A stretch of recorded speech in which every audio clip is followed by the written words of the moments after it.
Hello बच्चों, कैसे हैं। पीके केमिस्ट्री क्लासेज में आपका स्वागत है। बच्चों, आज हम केमिकल काइनेटिक्स से पढ़ेंगे क्या अभिक्रिया की दर को प्रभावित करने वाले कारक। तो इसके पहले हमने पढ़ लिया था अभिक्रिया की दर को, हमने पढ़ा था। आज हम पढ़ेंगे अभिक्रिया की दर को प्रभावित करने वाले कारक। तो अभिक्रिया की दर की जो प्रभावित करते हैं कौन कौन से कारक हैं, ये जानना बहुत ही आवश्यक है, क्योंकि जो अभिक्रियाएं होती हैं उनका जो रेट होता है, अलग अलग अभिक्रियाओं का जो रेट होता है वो अलग अलग होता है, और वो किसी न किसी की उपस्थिति में जो है अभिक्रिया की दर कम या अधिक भी हो सकती है। तो उसी को हम अध्ययन करने के लिए यहाँ कुछ फैक्टर है, कुछ कारक है, उसको हम देखते हैं। तो factor which affect the rate of A reaction. तो अभिक्रिया की दर की प्रभावित करने वाले कारक कौन कौन से हैं। तो पहला आपका कारक है अभिकारकों की प्रकृति, नेचर ऑफ रिएक्टेंट। पहला है नेचर ऑफ रिएक्टेंट। दूसरा है अभिकारकों का सांद्रण है, कंसंट्रेशन ऑफ रिएक्टेंट। तीसरा आपका है ताप का प्रभाव, इफेक्ट ऑफ टेम्परेचर। चौथा आपका है दाब का प्रभाव, इफेक्ट ऑफ प्रेशर। पांचवा है उत्प्रेरक की उपस्थिति यानी उत्प्रेरक का प्रभाव, प्रेजेंस ऑफ कैटालिस्ट की उपस्थिति में क्या होगा। और छठवां आपका सतही क्षेत्रफल, सरफेस एरिया। ये जो है 6 बहुत ज़्यादा आपके इम्पॉर्टेंट है, बाकी ये 2 बहुत ज़्यादा इम्पॉर्टेंट नहीं है, इसको भी आप देख लेंगे। माध्यम की प्रकृति है, नेचर ऑफ मीडियम। और लास्ट आपका है 8वां है विकिरण का प्रभाव, इफेक्ट ऑफ रेडिएशन। जैसा कि कुछ रिएक्शन क्या होते हैं प्रकाश की उपस्थिति में होते हैं, विकिरण की उपस्थिति में होते हैं, तो उसको भी हम देखेंगे। तो पहला आपका है अभिकारकों की प्रकृति के बारे में हम देखते हैं। अभिकारकों की प्रकृति, तो आपके अभिकारक की प्रकृति, पहला पॉइंट हम देखते हैं अभिकारकों की प्रकृति, इसके बारे में हम देखते हैं। आपके अभिकारक की प्रकृति है कैसी, दिख रहा है, ठीक है। अभिकारकों की प्रकृति कैसी है आपकी, कहीं आपके अभिकारक आयनिक नेचर के तो नहीं है। आयनिक आर पोलर नेचर, यानी कि आपके अभिकारक कहीं ध्रुवीय आयनिक नेचर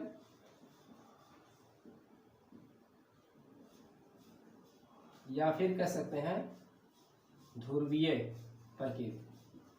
अगर आपके अभिकारकों की प्रकृति क्या है, ध्रुवीय प्रकृति या आयनिक नेचर की है, तो आयनों के बीच आप जानते हैं, हमने आपको बताया है अभिक्रिया की दर क्या होती है, रेट होती है। तो अभिक्रिया की दर क्या होगी, वेरी फास्ट रिएक्शन होगा। क्या होगा, वेरी फास्ट रिएक्शन होगा।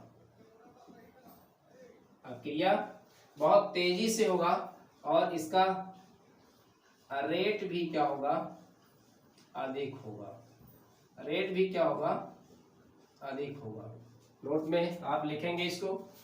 अगर आपके आयनिक अभिक्रिया यानी कि ध्रुवीय प्रकृति के जो है आपके कंपाउंड्स हैं, अभिकारक हैं, तो उनमें अभिक्रिया क्या होगी, वेरी फास्ट रिएक्शन होगा। और जब वेरी फास्ट रिएक्शन होगा तो अभिक्रिया की रेट भी क्या होगी, आपकी अधिक होगी। ठीक है। तो आयनों के बीच हमने आपको बताया, आयनों की बीच जो अभिक्रिया होती है बहुत तेजी, वेरी फास्ट रिएक्शन होता है, यानी कि पलक झपकते ही इसमें क्या होती है, अभिक्रियाएं क्या हो जाती है, पूर्ण हो जाती है। यानी कि इनका रेट ऑफ रिएक्शन इतना ज्यादा होता है कि हम ये माप नहीं सकते हैं, उसका दर्शन नहीं कर सकते कि अभिक्रिया कितनी जल्दी ये हो गई। ठीक है। तो यहाँ अभिकारक की प्रकृति का प्रभाव पड़ा कि नहीं, पड़ा ना। अगर आपके क्या है अभिकारक, क्या है आयनिक नेचर के हैं या ध्रुवीय नेचर के हैं, तो अभिक्रिया क्या होगी, बहुत फास्ट होगी और रेट ऑफ रिएक्शन भी क्या होगा, आपका बहुत ज्यादा होगा। दूसरी बात इसमें आपका ए पॉइंट मान लीजिए, बी पॉइंट, अगर आपके क्या है अभिकारक क्या है, आणविक है। अगर आपके अभिकारक क्या आणविक है, यानी कि उनमें क्या है सहसंयोजक बंध है। अगर आणविक अभिकारक है, मॉलिक्यूलर रिएक्टेंट है, मॉलिक्यूलर रिएक्टेंट है आपके, ठीक है। आणविक अभिकारक आपके हैं, रिएक्टेंट हैं, या कह सकते हैं या ये सहसंयोजी हैं, सहसंयोजी आपके यौगिक हैं, ऐसा भी हम कहते हैं सात संयोजक यौगिक है, यानी कि कोवैलेंट अगर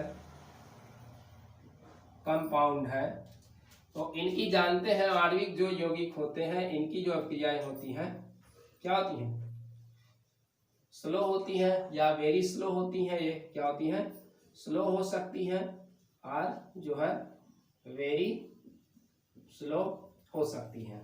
जब ये स्लो होंगी, स्लो दर से चलती हैं, तो इनका रेट भी क्या होगा, अभिक्रिया का जो रेट होगा ये भी क्या होगा, कम होगा। ठीक है, अभिक्रिया का रेट क्या होगा, कम होगा। तो चूंकि सात संयोजक यौगिक, चूंकि ये आयनों के बीच में इसमें होती है तो आयन आपस में एक्सचेंज हो जाते हैं, इसलिए अभिक्रिया की दर बहुत जल्दी से इसमें हो जाती है।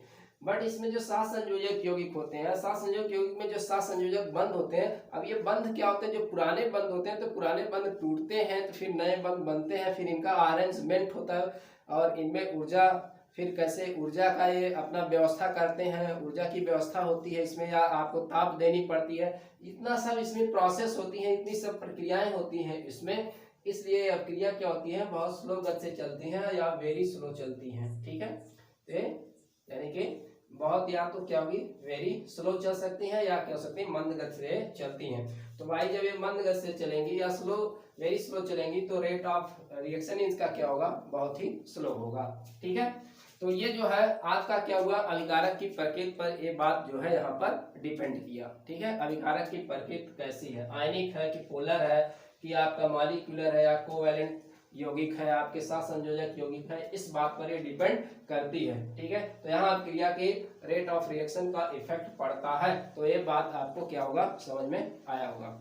जैसे अगर दो आणविक अभिक्रिया, आयनिक अभिक्रियाएं जो आपकी होती हैं, आयनिक अभिक्रिया जैसे आपको बताया था मैंने, NaCl है आपका AgNO3, आप रिएक्शन कराएं तो पॉजिटिव नेगेटिव, तो इनके बीच में रिएक्शन क्या होता है, बहुत जल्दी से क्या होता है, कंप्लीट हो जाता है, बहुत जल्दी कंप्लीट हो जाता है, Na पॉजिटिव और NO3 नेगेटिव, पलक झपकते ही क्या होती है, क्रियाएं पूर्ण हो जाती है। और जैसे आणविक अभिक्रिया है उसमें भी उसकी नेचर पर, किसी में सात संयोजक बंध जल्दी से टूटेंगे पुराने बंध, और किसी में क्या होगा, जैसे उनकी एनर्जी होगा, ऊर्जा का अंतर जैसे उसमें होगा, उसी के हिसाब से क्या होगा, इसमें रिएक्शन भी कुछ की तेजी से चलेगी, कुछ क्या होगी, बहुत स्लो होगी, कुछ मंद चलेगी, तो इसमें बहुत डिफरेंट टाइप के एनर्जी का अंतर होता है, तो इनका रेट भी क्या होगा, अलग अलग टाइप का इसमें भी कोवैलेंट में होगा। जैसे अगर हम दो रिएक्शन लें यहाँ पर, जैसे 2NO ले और प्लस O2 ले, और रिएक्शन का 2NO2 बनाता है, और दूसरा आपका CO ले ही, कार्बन मोनोऑक्साइड और O2 ले, ये सब सात संयोजक यौगिक हैं ये सब, और इनके भी CO2 ये बनाता है, तो दोनों रिएक्शन सेम चल रहे हैं, दोनों रिएक्शन एक जैसा ही आपको दिख रहा है, लेकिन ये वाला रिएक्शन क्या होता है, फास्ट रिएक्शन होता है। जब फास्ट ये रिएक्शन होता है तो इसका रेट क्या होगा, अधिक होगा, और ये क्या होता है, इसका क्या होगा, स्लो होगा। ठीक है, ये मंद गति से चलती है, जबकि दोनों की एक ही जैसे आपको दिख रही है, लेकिन इन सब में इसकी ऊर्जा में अंतर है, इन दोनों की ऊर्जा में अंतर होने की वजह से क्या होता है, ये क्रिया क्या होती है, इसकी ऊर्जा ज्यादा है इसलिए यहाँ से फास्ट चल रही है, इसकी ऊर्जा कम है इसलिए क्या हो रही है, स्लो चल रही है। ठीक है, तो ये हुआ अभिकारकों की प्रकृति का प्रभाव, ये हुआ यहाँ पर। ठीक है, दिख रहा है। चलिए दूसरा देखते हैं, आप इसको नोट्स बना लेंगे, इसी तरीके से आप जो है लिख लेंगे। दूसरा हम देखते हैं कारक,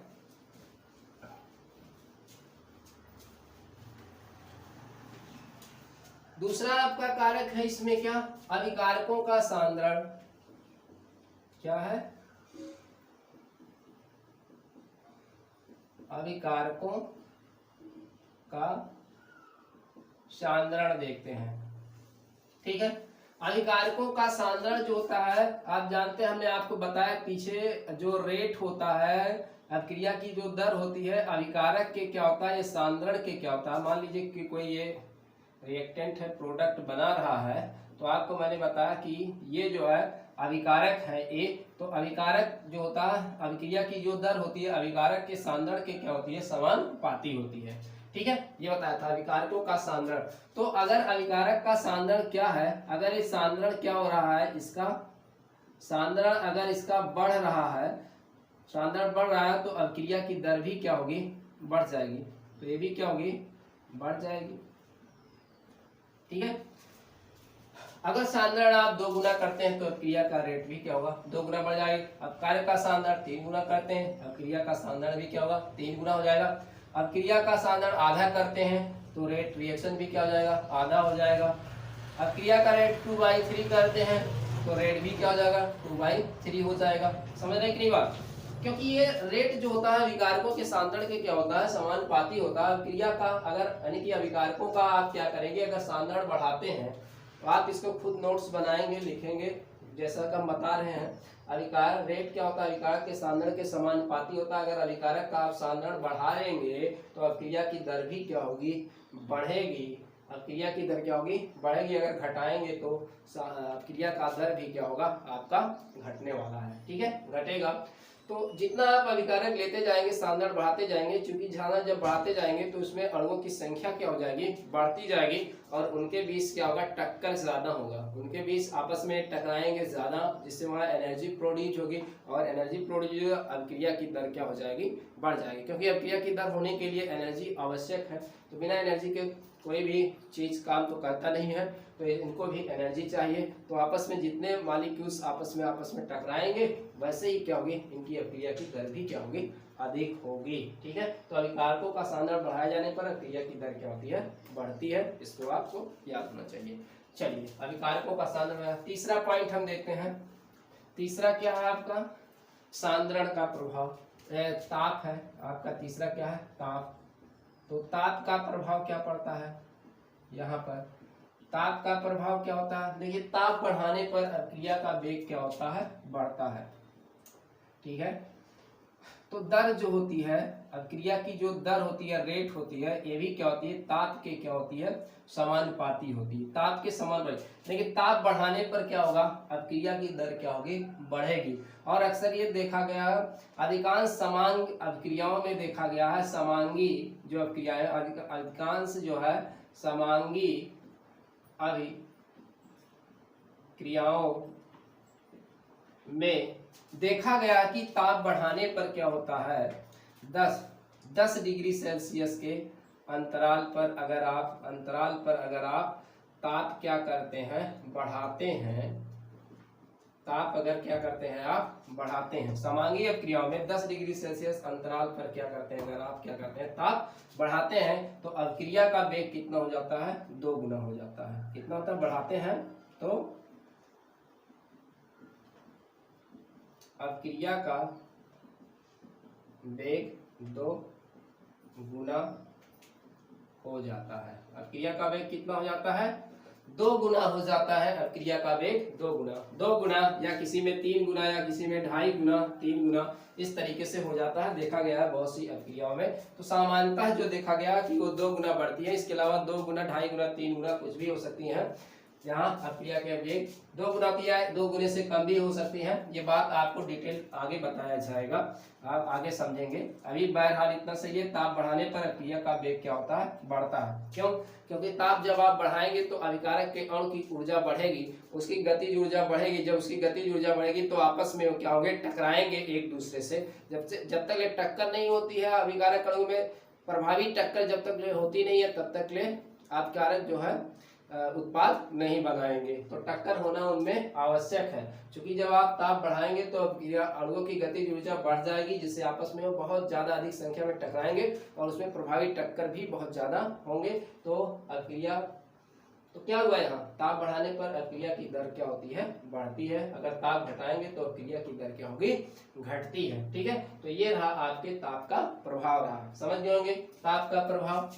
और 10 डिग्री सेल्सियस में अंतराल पर ताप कितना बढ़ जाता है, लगभग 2 गुना हो जाता है। मान लीजिए कि अगर 10 डिग्री सेल्सियस पर अभिक्रिया का वेग कितना है, अभिक्रिया का वेग क्या है आपका, 2 गुना है, ठीक है, 2 गुना है 10 डिग्री सेल्सियस पर।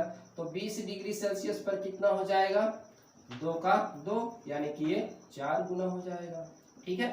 फिर अगर कहा जाए 30 डिग्री सेल्सियस पर कितना हो जाएगा, तो इस 4 का क्या हो जाएगा, 8 गुना हो जाएगा। बात समझ रहे हैं कि नहीं। इस तरीके से डबल होता जाएगा। अभिक्रिया का वेग क्या हो जाएगा, डबल होता जाएगा। ठीक है, और ये बात ताप गुणांक पर डिपेंड करती है। जिसका ताप गुणांक 2 होगा ये डबल में चलेगा आपका, 2 का 2 दूना 4, 2 है ना। इस तरीके से 4 होगा, 4 का 2 गुना 8 होगा, 8 का 2 गुना कितना होगा, यहाँ गुना 16 होगा। तो इस तरीके से बढ़ता जाएगा। अगर ताप गुणांक पर डिपेंड करती है, आगे हम ताप गुणांक आपको बताएंगे। ठीक है, अगर 2 है तो 2 गुने के केस में बढ़ेगा, अगर 3 ताप गुणांक है तो 3 गुने के केस में चलेगा। यानी कि 3 है आपका, अगर इस पर 3 आपका है तो यहाँ कितना हो जाएगा, अगर यहाँ 3 गुना है तो यहाँ कितना हो जाएगा, 3 त्रिका 9 यहाँ हो जाएगा, और यहाँ कितना 9 का हो जाएगा, कितना यहाँ 27 गुना हो जाएगा इस ताप पर, है ना। तो इस तरीके से अभिक्रिया का वेग क्या होता है, बढ़ता है हमेशा, पहले का क्या हो जाता है, डबल होता चला जाता है यहाँ पर। ठीक है, तो ये रहा अभिक्रिया के वेग पर ताप का प्रभाव। तो याद है, ताप बढ़ाने पर अभिक्रिया का वेग बढ़ता है और घटाने पर घटता है। चलिए नेक्स्ट देखते हैं, अगला देखते हैं क्या है आपका। अगला आपका दाब का प्रभाव। दाब का प्रभाव, दाब का प्रभाव क्या होता है। अभी देखिए, दाब का जो प्रभाव होता है, दाब क्या होता है, आयतन के क्या होता है, व्यतिक्रमानुपाती होता है। ठीक है, आयतन के क्या होता है, व्यतिक्रमानुपाती होता है। यानी कि अगर आप दाब बढ़ाएंगे तो आयतन क्या होगा, घटता है। जब आयतन घटता है तो सांद्रण क्या होता है, बढ़ता है। आयतन घटता है तो सांद्रण क्या होता है, बढ़ता है। दाब बढ़ाने पर क्या होगा, जैसे कि कोई पिस्टन है, एक गैसों पर लागू होता है। ये सिद्धांत, दाब वाला सिद्धांत किस पर लागू होगा, ये गैस पर। अगर कोई गैस है इसमें भरा हुआ है और इस पर बाहर से आप क्या करें, पिस्टन से दाब लगाएं तो इसके अणु पास आएंगे, जिससे इसका क्या होगा, आयतन घट जाएगा। लेकिन मोलर सांद्रण इसका क्या हो जाएगा, मोलर सांद्रण जो होगा, मोलर सांद्रण क्या हो जाएगा, बढ़ जाता है। मोलर सांद्रण क्या होता है, बढ़ जाता है। जानते हैं आप, P पर पोजनल क्या होता है, C होता है। दाब बढ़ाने पर मोलर सांद्रण क्या होता है, बढ़ता है।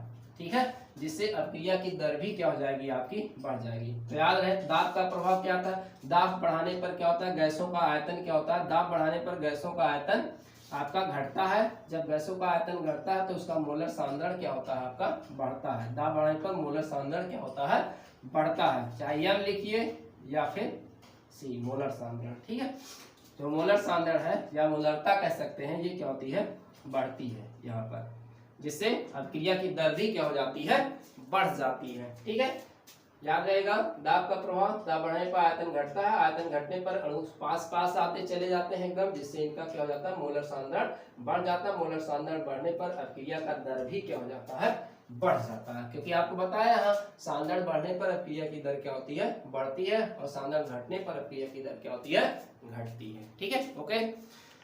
चलिए अगला देखते हैं हम। अगला क्या है आपका, दाब हो गया, उत्प्रेरक का प्रभाव। ठीक है, तो उत्प्रेरक का प्रभाव मैंने केमिकल काइनेटिक्स में एक जगह मैंने आपको वीडियो डाला है, वहां आपको बताया गया है केमिकल काइनेटिक्स। तो दाब बढ़ाने, उत्प्रेरक की उपस्थिति, तो उत्प्रेरक क्या होता है, उत्प्रेरक की उपस्थिति में जो है अभिक्रिया की दर क्या होती है, बढ़ती है। उत्प्रेरक, अगर आपके धनात्मक उत्प्रेरक है तो उत्प्रेरक की, भाई देखिए यहाँ दो चीजें हैं यहाँ पर, उत्प्रेरक की प्रकृति पर डिपेंड करता है। उत्प्रेरक की उपस्थिति, उत्प्रेरक का प्रभाव क्या होता है, उत्प्रेरक का प्रभाव, ठीक, उत्प्रेरक का प्रभाव क्या है, उत्प्रेरक की प्रकृति पर डिपेंड करता है अभिक्रिया की दर। ठीक है, होगा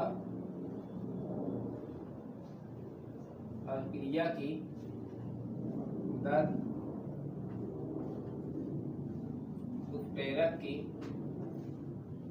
प्रकृति पर निर्भर करता है। ठीक है, अब नोट्स आप कैसे बनाएंगे, अगर आपका क्या है, धनात्मक उत्प्रेरक है, तो अभिक्रिया का वेग बढ़ेगा, क्या होगा, अभिक्रिया का वेग बढ़ता है। ठीक है, लेकिन E यानी कि संकीर्ण ऊर्जा क्या होता है, घटता है, क्योंकि संकीर्ण ऊर्जा जितनी कम होगी अभिक्रिया की दर क्या होगी उतनी ही अधिक होगी। ऋणात्मक उत्प्रेरक है अगर आपका, ऋणात्मक उत्प्रेरक है तो क्या होगा, अभिक्रिया का वेग घटता है, अभिक्रिया का वेग यानी कि दर घटता है, लेकिन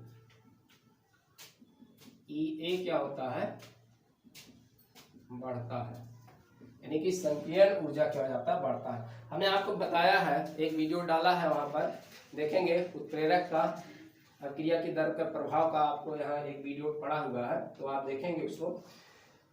तो धनात्मक उत्प्रेरक अगर है तो अभिक्रिया का वेग बढ़ेगा लेकिन संकीर्ण ऊर्जा क्या होता है, घटता है। ऋणात्मक उत्प्रेरक है तो अभिक्रिया का वेग क्या होता है, घटता है, लेकिन संकीर्ण ऊर्जा क्या होता है, बढ़ता है। तो अभिक्रिया उत्प्रेरक का प्रभाव यही है कि उत्प्रेरक जो होता है संकीर्ण ऊर्जा को घटाता है। अगर आप उत्प्रेरक लगाते हैं तो क्या होता है, संकीर्ण ऊर्जा को क्या करता है, कम करता है, और ये क्या करता है, एक वैकल्पिक मार्ग, अवरोध को हटाकर एक वैकल्पिक मार्ग तैयार करता है, और जिससे अभिक्रिया की दर क्या होती है, बढ़ जाती है। ठीक है, तो यहाँ आप इसको याद करेंगे, उत्प्रेरक की उपस्थिति का क्या हुआ, उत्प्रेरक रासायनिक अभिक्रिया की दर को क्या करता है, परिवर्तित करता है, लेकिन कैसे, धनात्मक बढ़ाता है और ऋणात्मक घटाता है, लेकिन संकीर्ण ऊर्जा यहाँ घटती है, यहाँ संकीर्ण ऊर्जा बढ़ती है।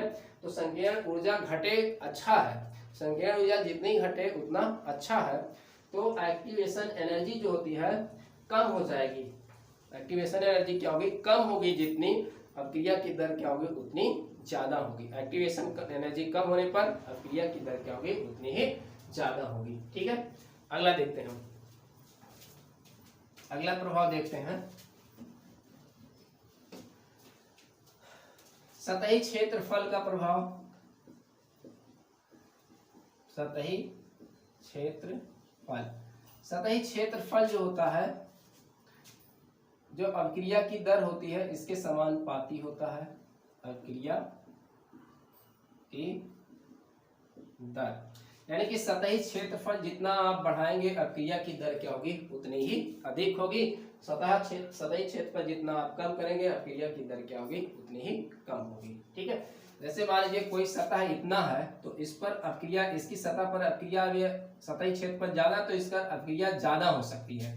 अब इसकी सतही क्षेत्रफल क्या है, इतना है, तो इस पर अभिक्रिया क्या हो सकती है, कम हो सकती है। तो यही बात है यहाँ, सतही क्षेत्रफल अगर आप बढ़ाएंगे, जितना भी बढ़ाएंगे अभिक्रिया की दर उतनी अधिक होगी, और सतही क्षेत्रफल जितना आप कम करेंगे अभिक्रिया की दर क्या होगी, उतनी ही कम होगी। ठीक है, जैसे कि अगर एक हम क्या है, लकड़ी के मोटे जो है गुटके को ले लें, अगर लकड़ी के एक मोटे से गुटके को ले लें और इसी का क्या बना ले हम, एक छीलन, इसके इसी के इतने के क्या बना ले, छीलन बना ले इसके, तो अगर दोनों को जलाएं हम तो कौन तीव्र से जलेगा, ये तो तीव्रता से जलेगा नहीं, लेकिन ये क्या होगा, तीव्रता से जल जाएगा, है ना, ये तीव्रता से क्या होगा, जल जाएगा। जैसे एक कोयले के बड़े टुकड़े को डालें आग में तो उतनी जल्दी से नहीं जलेगा, लेकिन उसी उतने कोयले के क्या करेंगे, अगर हम चूर्ण बना लें और उसको इस तरीके से डाल दें तो क्या होगी, तेजी से जल जाएगी, क्योंकि जो कोयले का चूर्ण है उसका सतही क्षेत्रफल क्या है, ज्यादा है, इसलिए सतही क्षेत्रफल बढ़ने पर अभिक्रिया की दर क्या होती है, बढ़ जाती है। इसी तरीके से यहाँ सतही क्षेत्रफल बढ़ने से इसके जलने की दर क्या होगी, बढ़ जाएगी, और इसके जलने की दर क्या होगी, कम होगी। ठीक है, तो ये यहाँ सतही क्षेत्रफल का क्या होगा, प्रभाव पड़ता है। इसलिए जो है ये चूर्ण अवस्था में अगर प्रयोग करेंगे, किसी आपका उत्प्रेरक है, अगर आप उसको चूर्ण अवस्था में प्रयोग करेंगे तो उसका सतही क्षेत्रफल ज्यादा होगा और उसकी रिएक्टिविटी क्या होगी, उतनी ही अधिक होगी। ठीक है, तो आप ये समझ गए होंगे। अगला पॉइंट देखते हैं, माध्यम की प्रकृति।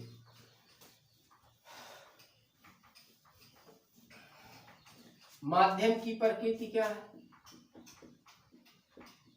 माध्यम की प्रकृति क्या है, माध्यम की प्रकृति मतलब कोई अभिक्रिया आप जो करा रहे हैं रिएक्टेंट की, किसी रिएक्टेंट की अभिक्रिया करा रहे, किस माध्यम में करा रहे हैं आप। देखिए अगर वो आपका ध्रुवीय विलायक है, ठीक है, विलायक आपका क्या है, अगर विलायक आपका क्या है, ध्रुवीय है, अगर ध्रुवीय विलायक यानी कि विलायक ध्रुवीय है तो उसमें क्या होगी, अभिक्रिया, उसमें अभिक्रिया की दर क्या होगी, जो रेट होगी वो अधिक होगी, क्योंकि वो जल्दी से क्या होगा, अधिक होगी, क्योंकि वो जल्दी से क्या होगा, आयनित हो जाएगा। क्या हो जाएगा, आयनित हो जाएगा। ठीक है। अगर आपका क्या है, अगर आप अपक्रिया किसी विलायक माध्यम, ऐसे विलायक माध्यम में करा रहे हैं जो ध्रुवीय प्रकृति का है, तो उसमें आयन क्या होंगे, बहुत जल्दी से बनेंगे, जल्दी से और वियोजित हो जाएंगे, टूट जाएंगे, और उसमें अपक्रिया की दर क्या होगी, अधिक होगी। अगर आपका विलायक क्या है, अगर आपका विलायक यानी कि माध्यम क्या है, अध्रुवीय प्रकृति का है, तो इसमें आयंस जल्दी से नहीं बनेंगे और रेट क्या होगा, अपक्रिया की दर क्या होगी, कम होगी। ठीक है। तो ये जो है विलायक माध्यम का क्या होगा, प्रभाव होगा। विलायक माध्यम की प्रकृति, आपका अपक्रिया किस माध्यम में हो रहा है, आपकी अपक्रिया किस माध्यम में हो रहा है, किस ध्रुवीय विलायक में हो रहा है कि अध्रुवीय विलायक में हो रहा है। ठीक है। अगर ध्रुवीय विलायक में हो रहा है तो अपक्रिया की दर क्या होगी, अधिक होगी। अगर विलायक आपका ध्रुवीय नहीं है तो अपक्रिया की दर क्या होगी, मंद गति से होगी, क्योंकि ध्रुवीय विलायक में आयंस जल्दी से आपको मिलेंगे, अधिक आयन मिलेंगे ध्रुवीय विलायक में, और अध्रुवीय विलायक होगा तो उसमें आयंस ज्यादा नहीं मिलेंगे, इसलिए यहाँ रेट क्या होगी, इसकी कम होगी। लास्ट है विकिरण का प्रभाव आपका है। विकिरण तो कुछ अपक्रिया होती है विकिरण की उपस्थिति में होती है, प्रकाश की उपस्थिति में होती है। तो प्रकाश की उपस्थिति में अपक्रिया की दर यानी कि टेम्परेचर बढ़ता है, दर बढ़ जाता है, अपक्रिया की दर क्या होगा, बढ़ जाएगा। जैसे आपका क्या है H2 प्लस Cl2 आपका है, ये वाला माध्यम चल रहा, ये गैस और एक हाइड्रोजन गैस, क्लोरीन गैस प्रकाश की उपस्थिति में, सनलाइट प्रकाश की उपस्थिति में बहुत तेजी से अपक्रिया करके HCl जो है ये बना लेती हैं। इसी तरीके से मीथेन का आप क्लोरीनीकरण करते हैं, Cl2 मीथेन का क्लोरीनीकरण करते हैं, तो भी प्रकाश की उपस्थिति में आपका होता है HNu प्रकाश की उपस्थिति में इक्वल टू HNu जो आप लिखते हैं, तो ये बन जाता है मेथिल क्लोराइड और प्लस HCl। तो यहाँ भी विकिरण का भी इफेक्ट पड़ता है। बहुत सी अपक्रियाएं विकिरण की उपस्थिति में होती है, विकिरण की उपस्थिति में होने पर क्या होता है, उनकी अपक्रिया की दर बढ़ जाती है, क्योंकि उनको एनर्जी मिलता है। जब विकिरण उस पर पड़ता है तो उस पर एनर्जी, कुछ अपक्रियाओं को एनर्जी चाहिए भी अपक्रिया होने के लिए तेजी से, तो एनर्जी मिलेगा, प्रकाश पड़ेगा तो उसको एनर्जी अभिकारकों को मिलेगा, इनकी ऊर्जा इतनी बढ़ जाएगी कि अपक्रिया क्या हो जाएगी, दर जो पहले धीमे चल रही थी वो प्रकाश की उपस्थिति में क्या हो जाती है, दर इसकी बढ़ जाती है। ठीक है। तो आपने देखा, क्या देखा, अभिकारकों की दर को, अपक्रिया की दर को प्रभावित करने वाले कारक। तो अपक्रिया की दर को प्रभावित करने वाले कारक ये हैं आपके। ठीक है। तो बढ़िया से आपको ये समझ में आया होगा, तो बढ़िया से इसको आप जो है तैयार करेंगे। ठीक है। तो एक बार और आप देख लीजिए, रिवाइज कर लीजिए एक बार और। अभिकारकों की अपक्रिया की दर को प्रभावित करने वाले कारक कौन कौन से हैं? अभिकारकों की प्रकृति है, अभिकारकों का सांद्रण है, ताप है, दाब है, उत्प्रेरक की उपस्थिति है, सतही क्षेत्रफल है, माध्यम की प्रकृति है, विकिरण का प्रभाव है। अभिकारकों की प्रकृति क्या है? अगर आयनिक नेचर के अभिकारक है तो अपक्रिया की दर तेज होगी, अगर कोवैलेंट नेचर के कंपाउंड है तो अपक्रिया की दर क्या होगी, धीमी होगी। अभिकारकों का सांद्रण, अभिकारकों का सांद्रण बढ़ाए जाने पर अपक्रिया की दर क्या होती है, बढ़ती है, घटाए जाने पर क्या होती है, घटती है। ताप का प्रभाव, ताप बढ़ाए जाने पर अपक्रिया की दर बढ़ती है, ताप घटाए जाने पर अपक्रिया की दर क्या होती है, घटती है। दाब का प्रभाव, दाब बढ़ाए जाने पर आयतन घटता है, आयतन घटता है तो मोलर सांद्रण बढ़ता है, जिससे अपक्रिया की दर क्या हो जाती है, तेज हो जाती है। अगर दाब आप घटाएंगे तो जस्ट उसका उल्टा होगा। उत्प्रेरक की उपस्थिति क्या है? उत्प्रेरक की उपस्थिति में क्या होती है, उत्प्रेरक क्या होती है, संकीर्ण ऊर्जा जो एक्टिवेशन एनर्जी होती है उसको क्या कर देती है, कम कर देती है, जिससे अपक्रिया की दर क्या हो जाती है, तीव्र हो जाती है। धनात्मक उत्प्रेरक की उपस्थिति में अपक्रिया की दर क्या होती है, तीव्र होती है, लेकिन संकीर्ण ऊर्जा क्या हो जाती है, घट जाती है। ऋणात्मक उत्प्रेरक की उपस्थिति में अपक्रिया की दर घटती है, लेकिन संकीर्ण ऊर्जा का मान क्या होता है, बढ़ जाता है। तो उत्प्रेरक क्या होता है, ये एक्टिवेशन एनर्जी को कम करके अपक्रिया होने के लिए एक वैकल्पिक नया मार्ग तैयार करता है, और वो जो मार्ग तैयार करता है उसकी एक्टिवेशन एनर्जी क्या होती है, बहुत कम होती है, और अपक्रिया आपकी क्या हो जाती है, पूर्ण हो जाती है। सतही क्षेत्रफल, सतही क्षेत्रफल जितना ज्यादा होगा, अधिक होगा, अपक्रिया की दर क्या होगी, उतनी ही अधिक होगी। माध्यम की प्रकृति, माध्यम अगर आपका क्या है, ध्रुवीय विलायक है, तो उसमें क्या होगा, अभिक्रिया तेजी से होगी। अगर माध्यम आपका क्या है, अध्रुवीय विलायक है, तो उसमें अभिक्रिया क्या होगी, तेजी से नहीं होगी, क्योंकि ध्रुवीय विलायक में ही क्या होते हैं, आयन ज्यादा आपके बनते हैं, और जब आयन ज्यादा बनेंगे तो अभिक्रिया की दर क्या होगी, ज्यादा अधिक होगी। विकिरण का प्रभाव, कुछ अभिक्रियाएं ताप के प्रभाव में अधिक होती हैं। अगर ताप मतलब उष्मा जैसे पाती है, यानी कि प्रकाश पाती है, हीट बढ़ता है, उसकी एनर्जी बढ़ती है, और अभिक्रिया की दर क्या हो जाती है, तेज हो जाती है, तीव्र हो जाती है। तो ये आपका होगा। ठीक है, तो फिर हम ये आपका तीसरा वीडियो रहा केमिकल काइनेटिक्स का। तो नेक्स्ट हम वीडियो लेकर आपको फिर मिलेंगे, तब तक के लिए धन्यवाद।